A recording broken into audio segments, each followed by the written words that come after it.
Friends continue to remember the Newport newswoman who was shot to death right outside of her home Friday.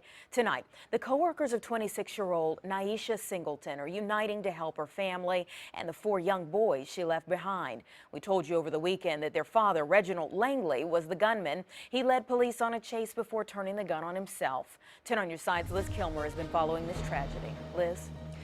And Anita, we first spoke with Nyesha's family days ago, and they said they didn't know how they were going to support her children now.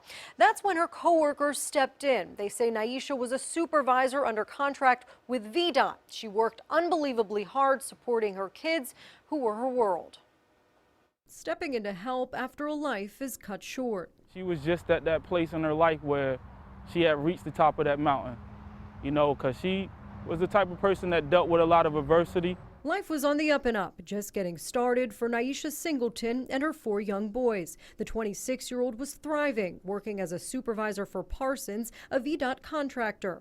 But in a sudden, violent moment, she was taken.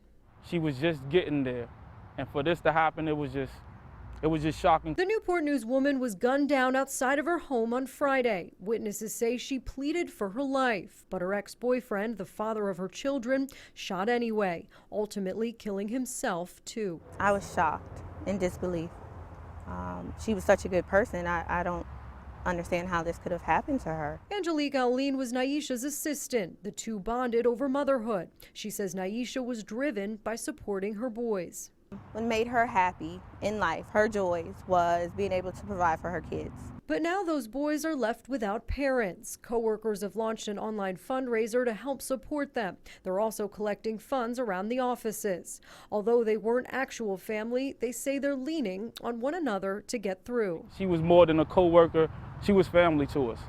So we're having a hard time getting through this, but we will.